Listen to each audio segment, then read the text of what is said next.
اللہ تبارک و تعالی فی القرآن المجید اعوذ باللہ من الشیطان الرجیم بسم اللہ الرحمن الرحیم وَإِذْ قَالَ إِبْرَاهِيمُ رَبِّ أَرِنِي كَيْفَ تُحْيِي الْمَوْتَى قَالَ أَوَلَمْ تُؤْمِنْ قَالَ بَلَى وَلَكِنْ لِيَطْمَئِنَّ قَلْبِي قال فخذ أربعة من الطير فصرهن إليك ثم اجعل على كل جبل منهن جزءا ثم ادعهن يأتينك سعيا واعلم أن الله عزيز حكيم آمنت بالله صدق الله العظيم وصدق رسوله النبي الأمي الكريم ونحن على ذلك من الشاهدين والشاكرين والحمد لله رب العالمين قال الله تبارك وتعالى في شان حبيبه مخبرا وامرا إن الله وملائكته يصلون على النبي يا أيها الذين آمنوا صلوا عليه وسلموا تسليما الصلاة والسلام عليك يا سيدي يا رسول الله وعلى آلك وأصحابك يا سيدي يا حبيب الله الصلاة والسلام عليك يا سيدي يا رحمة للعالمين وعلى آلك وأصحابك يا سيدي يا شفيع المذنبين اللہ رب العزت کی حمد و ثنا کے بعد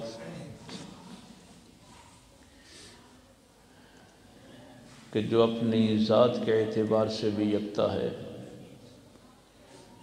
اور اپنی صفات کے اعتبار سے بھی یکتا ہے، اللہ کا کوئی شریک نہیں، وہی اس کائنات کا خالق اور معبود برحق ہے۔ اسی نے انسان کو اشرف المخلوقات بنایا اور ہم سب نے پلٹ کر اسی اللہ کے حضور پیش ہونا ہے۔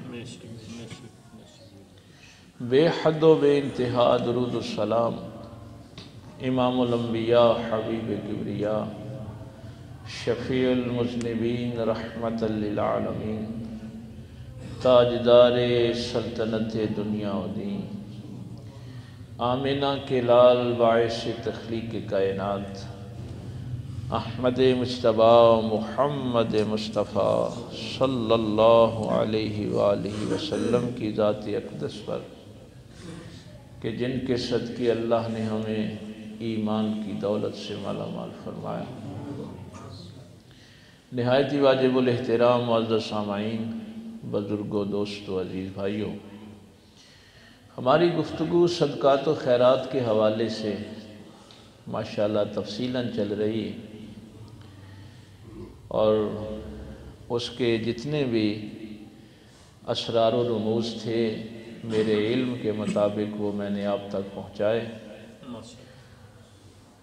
کہ رزق کیسا ہونا چاہیے، کیسے کیسے لوگ ہیں، کفار تک کون سے صدقہ و خیرات، ذمی کافر، حربی کافر، پھر نظر، انفاق، یہ ساری چیزیں جو ہیں یہ ان پہ مختصر سی بات ہو گئی۔ اس کے آگے جو موضوع ہے وہ سود کا ہے، ربا کا ہے۔ اب دونوں موضوعات کو اللہ تعالیٰ نے قرآن کریم میں اکٹھا رکھا ہے۔ پہلے صدقات و خیرات جو ہیں ان کو تفصیل سے بیان کیا ہے، اور آگے پھر سود کی جو حرمت ہے وہ بیان کی۔ اس کی وجہ میں کئی دفعہ آپ کو عرض کر چکا ہوں کہ ہر چیز اپنی ضد سے پہچانی جاتی ہے۔ یعنی جب سورہ بقرہ شروع ہوتی ہے تو پہلی 5 آیات میں ایمان والوں کا ذکر ہے اور ساتھ ہی کفار کا ذکر ہے۔ تو جہاں ایمان کا ذکر ہے ساتھ ہی کفر کا ذکر ہے، جہاں نور کا ذکر ہے ساتھ ہی ظلمات کا بھی ذکر ہے۔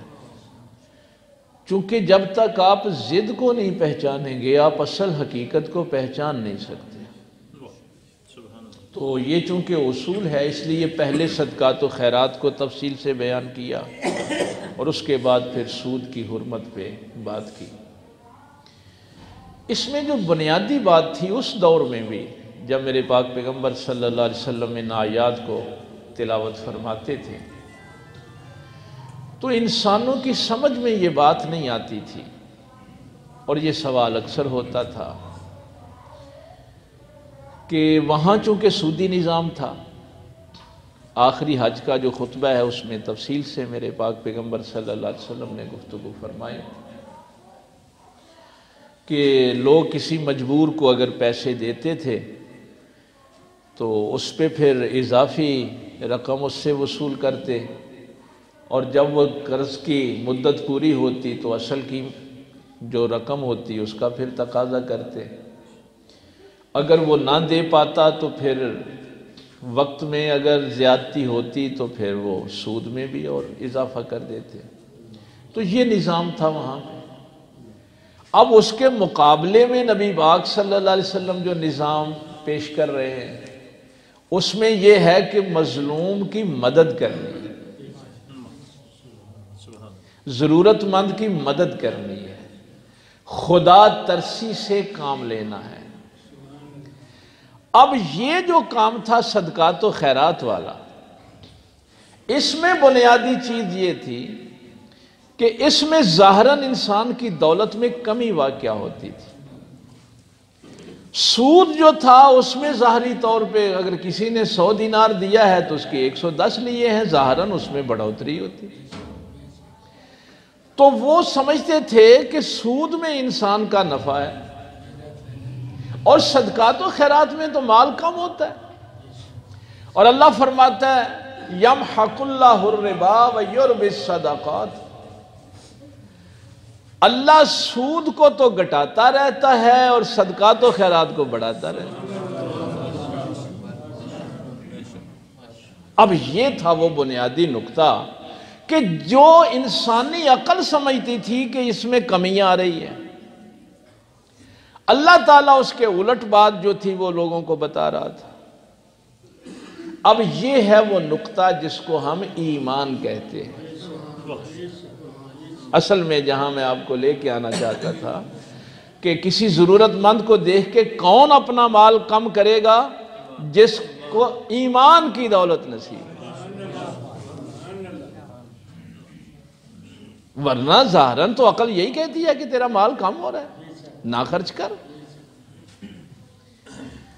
تو چونکہ ایمان کے حوالے سے میرے پاک پیغمبر صلی اللہ علیہ وسلم نے جس ہستی کو کل ایمان کہا وہ علی المرتضیٰ کی ذات، اللہ سرکار نے فرمایا تھا یہ کل ایمان جا رہا ہے۔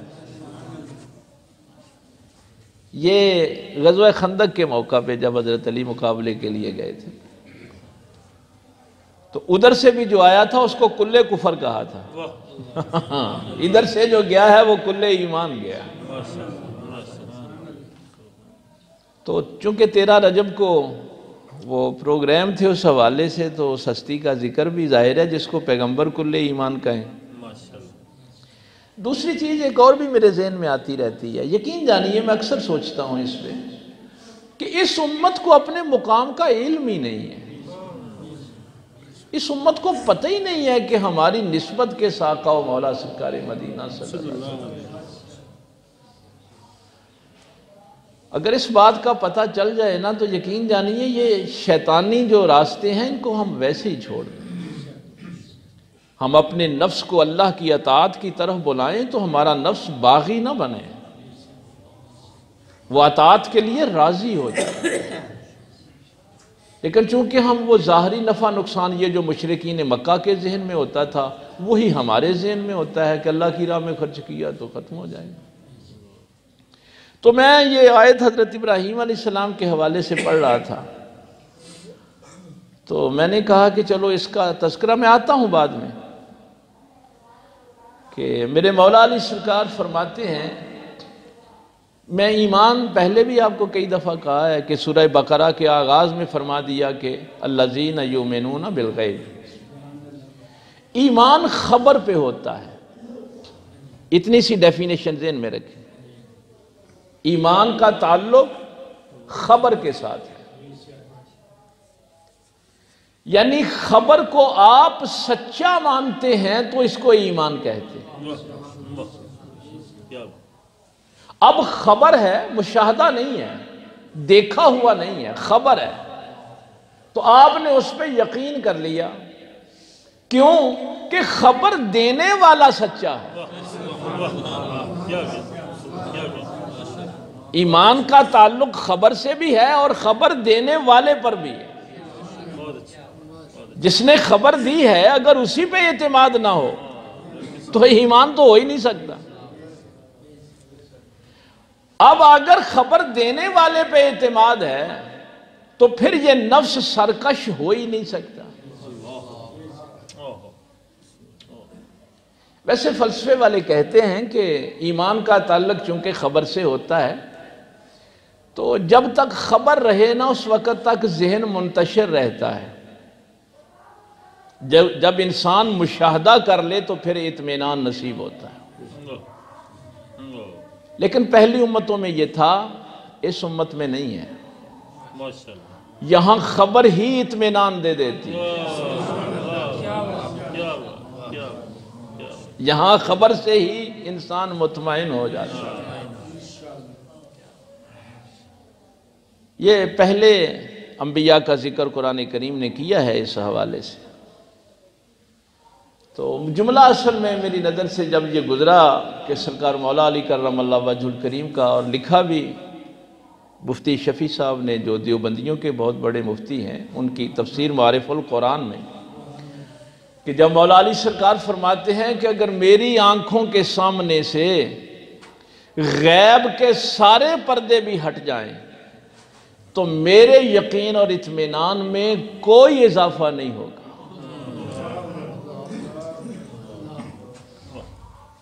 اگر غیب کے پردے اٹھ جائیں، مجھے مشاہدے میں اور اضافہ ہو جائے تو میرے یقین اور اطمینان میں کوئی اضافہ نہیں ہوگا جتنا مجھے محمد الرسول اللہ کی خبر پر اطمینان۔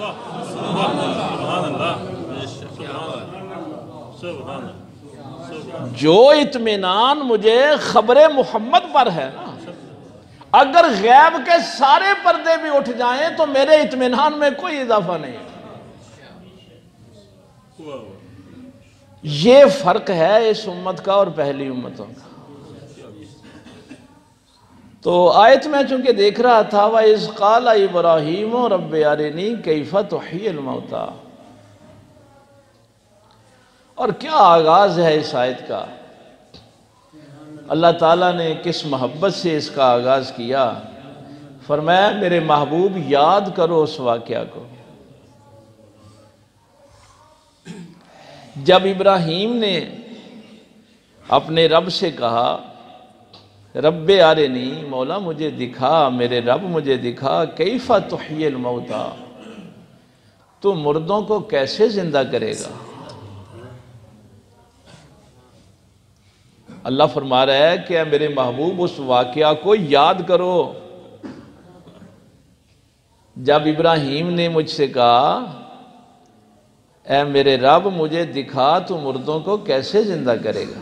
قال اولم تؤمن، میرے اللہ نے فرمایا کہ کیا تیرا ایمان نہیں ہے ابراہیم، تیرا ایمان نہیں ہے کہ میں مردوں کو زندہ کر سکتا۔ یہاں پر اہل علم نے جو نقطہ لکھا ہے کہ اللہ نے یہ سوال کیوں کیا؟ کیا اللہ کو نہیں پتا کہ ابراہیم کا ایمان کامل ہے؟ اور بھائی اللہ تو علیم ہے نا، اللہ کو تو پتا ہے کہ میرا خلیل ایمان کے کس درجے پہ ہے، تو پھر یہ سوال کیوں کیا کہ کیا تیرا ایمان نہیں ہے؟ اہل علم فرماتے ہیں، مفسرین فرماتے ہیں کہ یہ سوال اس لیے کیا کہ اللہ تعالیٰ یہ سوال نہ کرتا تو بعد میں آنے والے لوگ حضرت ابراہیم کے ایمان پہ بات کرتے، کہ ان کا ایمان نہیں تھا تو انہوں نے سوال کیا نا۔ تو اللہ تعالیٰ نے اپنے خلیل کا دفاع کرنے کے لیے یہ سوال کیا کہ جو باتیں بعد میں لوگوں نے میرے نبی کی توہین میں کرنی ہے میں خود ہی سوال کر لوں۔ اور یہ نہیں ہے کہ اللہ کو علم نہیں تھا، قال بلا، فوری طور پہ جواب آیا، مولا کیوں نہیں، ایمان تو مکمل ہے، تو مردوں کو زندہ کر سکتا ہے۔ وَلَٰكِن لِيَطْمَئِنَّ قَلْبِي، بس اپنی آنکھوں سے دیکھ کر اپنے دل کو اطمینان دینا چاہتا ہوں۔ میں نے بار بار جملہ دہرانا نہیں ہے، میں نے ابتدا میں بات کہہ دی ہے، ایمان خبر پہ ہوتا ہے، اطمینان مشاہدے پہ ہوتا ہے، اصول یہی ہے۔ ایمان ہے لیکن مشاہدے سے اطمینان چاہتا ہوں، اس کیفیت کو دیکھنا چاہتا ہوں کہ کس طرح تو یہ سارا معاملہ کرتا ہے زندہ کرنے والا۔ قال فخذ اربعۃ من الطیر فصرہن الیک، فرمایا اچھا 4 جانور لو، اڑنے والے پرندے، اور ان کو اپنے ساتھ مانوس کرو۔ کئی لوگوں نے اس کا کوئی اور ترجمہ کیا، اس کو مانوس کرو، یعنی ایسے پرندے ہوں کہ تمہارے ساتھ ان کی انس پیدا ہو جائے، تم بلاؤ تو وہ آ جائیں۔ تو چونکہ اسرائیلی روایت ہے، ہمارے مفسرین ذرا زیادہ اس کو نہیں لیتے، لیکن چونکہ لکھی ہوئی ہے تفسیروں میں کہ اس میں ایک مرغ تھا، ایک مور تھا، کوا تھا، کبوتر تھا، یہ 4 تھے پرندے۔ تو ان کو پالا حضرت ابراہیم علیہ السلام نے، اور اتنی ان سے محبت ہو گئی کہ جب آپ بلاتے تھے تو وہ آ جاتے تھے۔ تو جب یہ کیفیت ہو گئی تو فرمایا فَصُرْهُنَّ، اب ان کو آپس میں ملا لو، یعنی ان کی ہڈیاں، ان کے پر، ان کا گوشت، ان کا خون، وہ سارا ذبح کر کے مکس کر دو۔ ثُمَّ جَعَلَ كُلِّ جَبَلٍ مِّنْهُنَّ جُزْءً، تو پھر پہاڑوں پر ان کے علیحدہ علیحدہ جو وہ گوشت وہ ملا ہوا ہے اس کو رکھ دو۔ ثُمَّ ادْعُوهُنَّ، پھر ان کو بلاؤ، يَأْتِينَكَ سَعْيًا، وہ دوڑتے ہوئے تیری طرف آئیں گے۔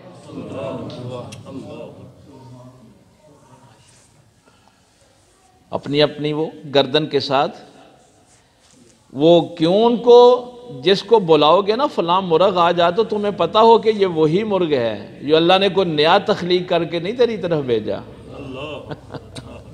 جس کو پہلے بلاتے تھے تو آ جاتا تھا نا، اب وہ پر سے پر جڑا، گوشت سے گوشت جڑا، خون سے خون جڑا، تو پھر وہ کیسے ذرے جو تھے وہ اکٹھے ہوئے اور پھر وہ آ کے گردن کے ساتھ جڑ گئے۔ وَعْلَمْ، اور جان لو، ان اللہ عزیز حکیم، بے شک اللہ تعالیٰ عزیز ہے، غلبے والا ہے، قدرت والا ہے، اور حکیم بھی ہے۔ اس میں بڑی وسعت ہے لفظ حکیم میں، یہ اللہ کی صفت ہے۔ یعنی تو نے اس کی قدرت دیکھ لی نا کہ کیسے اللہ تعالیٰ ان ذرات کو اکٹھا کرتا ہے، اور پھر ان کو اس نے زندگی بخشی، وہ کیسے زندہ ہو کے دوڑتے ہوئے تیرے پاس آئے۔ یہاں ایک ویسے وہ نکتہ بڑا مفسرین نے لکھا ہے کہ پرندے تو اڑ کے آتے ہیں نا، پہلے بھی کہا تھا اربعۃ من الطیر، اڑنے والے جانور لو، تو یہاں یہ نہیں حکم دیا کہ وہ اڑتے ہوئے تیرے پاس آئیں گے، فرمایا وہ دوڑتے ہوئے تیرے پاس آئیں گے۔ تو یہاں بھی یہ ادب کا پہلو ہے کہ نبیوں کی طرف اڑ کے نہیں جانا، دوڑ کر جانا ہے، اس میں عاجزی ہے انکساری ہے۔ جن کو بڑا ہوتا ہے نا بلندی کا شوق، وہ بھی نبیوں کے سامنے دوڑتے ہوئے آتے ہیں۔ اللہ اکبر، یا رسول اللہ، یا علی، زندہ باد۔ اور حکیم ہے، سب کو نہیں دکھاتا کہ ایسے میں کرتا ہوں۔ حکیم کا یہاں پہ معنی یہ لکھا گیا ہے، سارے ابراہیم نہیں ہے کہ میں سب کو کہوں گا کہ ایسے کرو، میں تمہیں مشاہدہ کروا دیتا ہوں۔ ہر کوئی مشاہدے کے قابل نہیں ہوتا، اس لیے ایمان غیب کی خبر پہ ہوتا ہے۔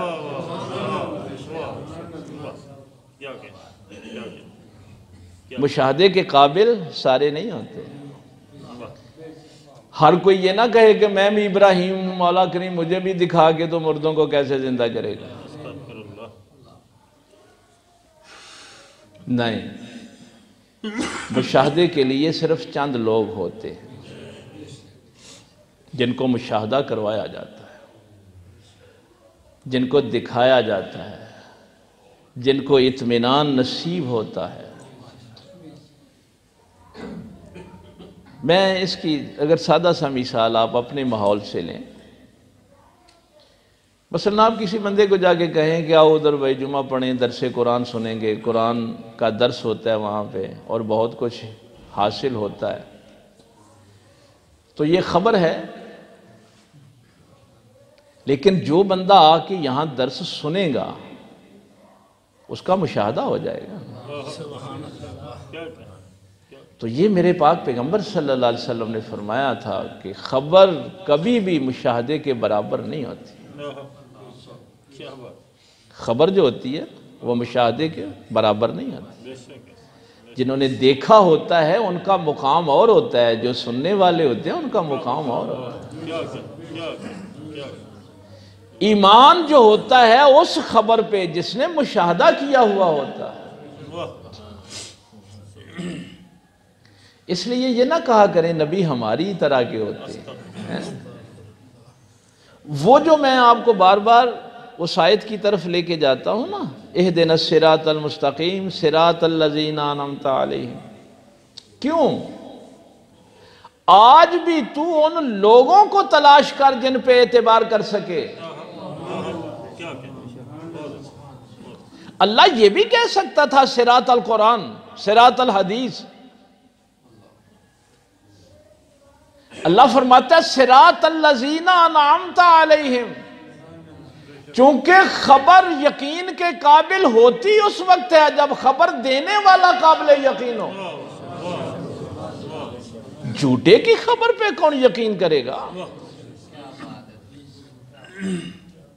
صراط الذین انعمت علیہم، اسی لیے بار بار کہا گیا ہے کہ تو جس دور میں بھی ہے اس دور کے کسی سچے کو تلاش کر، کسی قابل اعتبار کو تلاش کر، اس سے پوچھ کے خبر کیا ہے۔ اب ذرا اس جملے کو جو سرکار مولا علی کرم اللہ وجہ الکریم نے فرمایا کہ میرے اطمینان اور یقین میں کوئی اضافہ نہیں ہوگا اگر غیب کے سارے پردے بھی ہٹا دیے جائیں۔ اس لیے آپ کو پتہ ہے کہ سرکار مولا علی کے نام کے ساتھ کرم اللہ آتا ہے، کرم اللہ وجہہ تعالی۔ باقی صحابہ کے ساتھ آپ کیا لگاتے ہیں؟ رضی اللہ تعالیٰ عنہ۔ اچھا، یہ بحث ہمارے علماء عراق میں رہی ہے، جو دوسری تیسری صدی کے علماء ہمارے گزرے ہیں، اس دور میں یہ بحث رہی ہے۔ ایک آج کل آپ یہ بھی سنتے ہیں، کئی دفعہ میں نے بھی یہاں سے بیان کیا ہے، کہ سب سے پہلے اسلام کس نے قبول کیا؟ تو کچھ لوگ کہتے ہیں کہ نبی پاک صلی اللہ علیہ وسلم نے پہلے آ کے گھر حضرت خدیجہ کو خبر دی تھی، حضرت خدیجہ سب سے پہلے ایمان لائی۔ کچھ لوگوں کے نزدیک حضرت ابو بکر صدیق رضی اللہ تعالیٰ عنہ کا ذکر ملتا ہے کہ وہ سب سے پہلے ایمان لائے۔ کچھ کہتے ہیں کہ حضرت زید، چونکہ نبی پاک صلی اللہ علیہ وسلم کے منہ بولے بیٹے بھی تھے، غلام تھے، وہ سب سے پہلے ایمان لائے۔ اور پھر حضرت علی کا ذکر ہوتا ہے کہ وہ سب سے پہلے ایمان لائے۔ اب اس کو حل یوں کرتے ہیں اور یہی بیان کیا جاتا ہے کہ اس میں جھگڑنے کی کوئی بات نہیں۔ عورتوں میں سب سے پہلے حضرت خدیجہ، جوان مردوں میں سب سے پہلے حضرت ابو بکر صدیق، غلاموں میں سب سے پہلے حضرت زید، اور بچوں میں سب سے پہلے حضرت علی۔ تو یہ ایک سلسلہ ہے کہ ساری پہلے نمبر پہ ہیں۔ لیکن علماء کی خاص بحث ہے جو میں آج آپ کو عرض کرنا چاہتا ہوں۔ وہ کہتے ہیں باقی تینوں کے لیے تو یہ لفظ استعمال کرو، لیکن مولا علی کے لیے یہ لفظ استعمال نہ کرو کہ وہ پہلے ایمان لائے۔ یہ بھی ان کی توہین ہے۔ کہنا کہ علی پہلے ایمان لائے یہ بھی توہین ہے۔ ایمان وہ لاتا ہے جو پہلے کسی اور مذہب میں ہو۔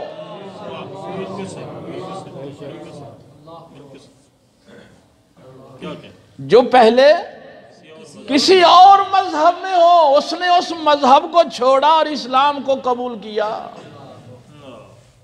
علی نے تو پہلی نگاہی کھولی تو محمد رسول اللہ کے چہرے کو دیکھا۔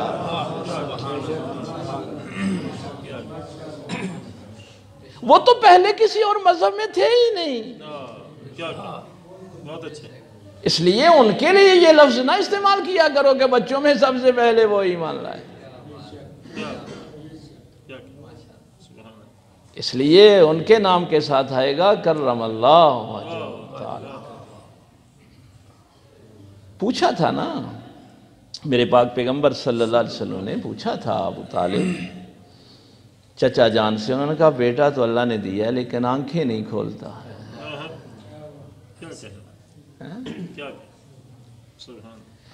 یہ لوگ اچھا کئی دفعہ مجھ سے یہ بھی لوگ سوال کرتے ہیں کہ دیکھیے جی ان کو تو اللہ نے سارے مشاہدے کروا دی۔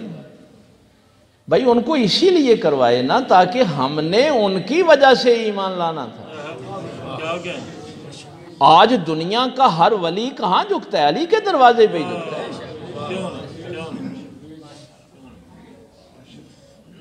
اور اس دن 17 میں بھی ہم نے یہی بات کہی تھی نا کہ بیت اللہ شریف میں پیدا ہونے کا بھی کیا مطلب بیان کیا گیا ہے کہ قیامت تک یہ جان لینا کہ اللہ کا اور علی کا گھر ایک ہے۔ بھائی بیت اللہ شریف میں حضرت علی کی پیدائش کا مقصد کیا ہے کہ جو اللہ کا گھر ہے وہی علی کا گھر ہے۔ اس کی خبر پہ یقین رکھنا، اس کے چہرے پہ اللہ کا کرم ہے۔ اس نے پہلے دن سے ہی کسی اور کو قبول ہی نہیں کیا۔ اور جب پوچھا گیا تھا کہ آپ آنکھیں کیوں نہیں کھولتے تھے؟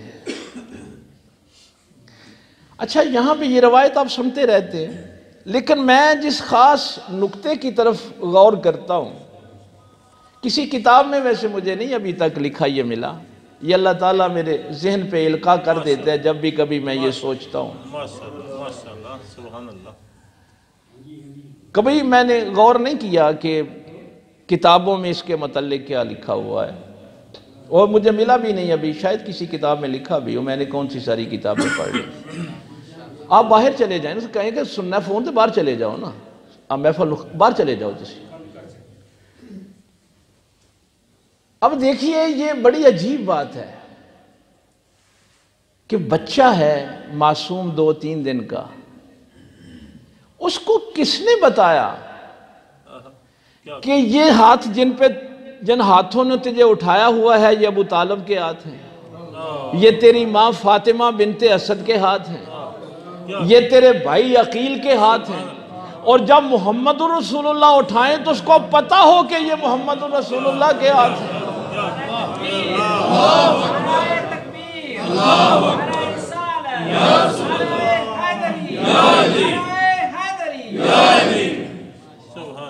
اب میں نے آنکھیں کھولنی ہیں۔ تو جس شخص کو اللہ تعالیٰ نے حکمت کے اس درجے پہ رکھا ہوا تھا کہ جو پیدا ہوتے ہی فرق کر سکتا تھا کہ یہ میری ماں کے ہاتھ ہیں، یہ محمد رسول اللہ کے ہاتھ ہیں، کہا یا رسول اللہ صلی اللہ علیہ وسلم میں کیسے کسی اور کی طرف، اپنی ماں کی طرف دیکھ لیتا، باپ کی طرف دیکھتا۔ آج تو دور ہی عجیب آ گیا۔ اورنگزیب عالمگیر کا میں ایک واقعہ یقین جانیے پڑھ رہا تھا، جب آنکھوں سے گزرا، اس کا ایک غلام تھا محمد حسن۔ تو ایک دن اس نے آواز دی حسن، تو دو غلام کھڑے تھے، بس اس نے اتنا ہی کہا حسن، تو اس نے فوری طور پہ نہ وہ برتن میں پانی ڈالنا شروع کر دیا۔ تو دوسرے غلام نے کہا کہ بادشاہ نے آواز دی ہے تو جا کے بات تو سنو نا کہ وہ کیا کہنا چاہتا ہے، اس نے کام تو تجھے بتایا نہیں اور تو نے پانی ڈالنا شروع کر دیا برتن۔ تو اس نے کہا کہ بادشاہ کو وضو کی ضرورت ہے۔ حسن نے فوری طور پہ اپنے دوسرے ساتھی سے کہا بادشاہ کو وضو کی ضرورت ہے۔ اس نے کہا لیکن اس نے کہا تو نہیں کہ وضو کے لیے پانی لاؤ۔ اس نے کہا بادشاہ جب وضو سے ہوتا ہے تو محمد حسن کہتا ہے، آج اس نے محمد نہیں کہا تو اس کا مطلب ہے اس کو وضو کی ضرورت ہے۔ کبھی ہمارا یہ بھی معیار تھا، کبھی ہم اس درجے پہ بھی تھے، ہم اپنے نبی سے اتنی محبت کرتے تھے۔ تو یہ فیض ہے سرکار مولا علی کرم اللہ وجہ الکریم کا کہ جو پیدا ہوتے ہی ہاتھوں کو بھی پہچانتا ہو اور چہرے کو بھی پہچانتا ہو۔ اس کو میرے آقا فرماتے ہیں یہ کل ایمان ہے۔ تو یہ اللہ تعالیٰ کا خاص فضل ہے۔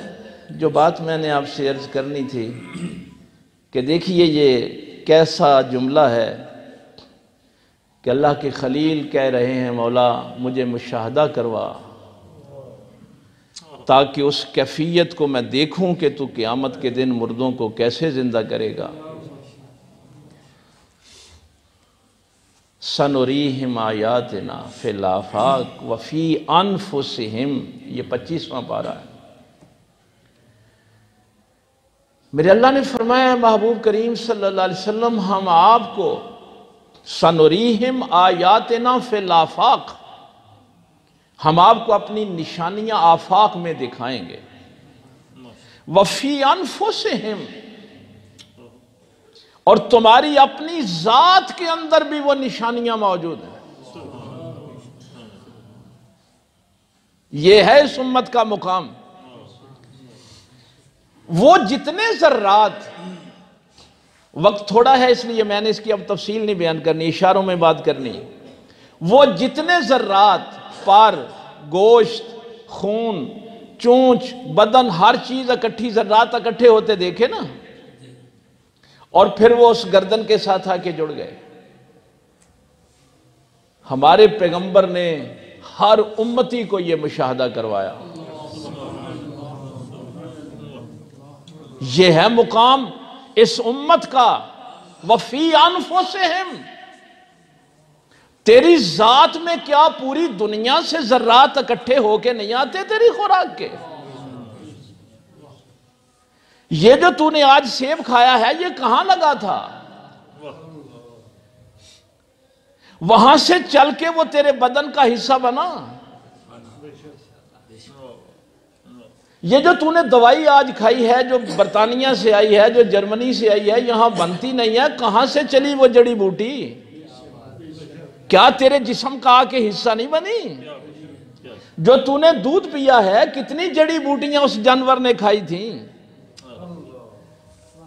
انہوں نے سوال کیا تھا مشرکین مکہ نے، میں اس لیے کہا کہ میں نے تفسیر، انہوں نے کہا تھا جب بندہ مر گیا یہ ذرات ہوا میں بکھر گئے، ہڈیاں بکھر گئیں، تو کیسے ان ذرات کو اکٹھا کرے گا؟ میرے رسول نے یہ آیت پڑھ کے بتایا تیری جان کے اندر پوری دنیا سے ذرات اکٹھے ہوتے ہیں۔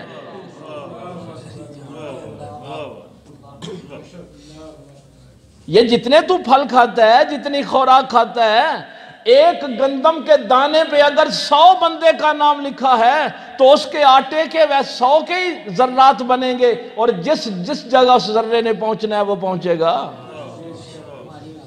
تو نے اپنی ذات کے اندر نہیں دیکھا کہ کیسے وہ منتشر ذروں کو تیری جان کے اندر اکٹھا کر دیتا ہے؟ اب تو مر گیا، تیری ہوا بکھر گئی، ہوا نے ذرات اڑا دیے، اسی لیے پہلے وہ نشر کرتا ہے پھر حشر کرے گا، پھر تیرے ذرے بکھریں گے تو پھر ان ذرات کو ایسے ہی اکٹھا کرے گا۔ تو اللہ نے فرمایا کہ ہم نے آپ کو تو آفاق میں بھی اپنی نشانیاں دکھائیں اور تمہاری اپنی ذات کے اندر بھی، یہ مشاہدہ تو ہم نے تمہیں کروا دیا۔ بات صرف غور و فکر کی ہے، کبھی توجہ کر اپنے اوپر، کہاں کہاں سے ذرات آتے ہیں، یہ ڈرائی فروٹس کہاں کہاں سے آتے ہیں، اللہ کیسے ذرات کو اکٹھا کرتا ہے۔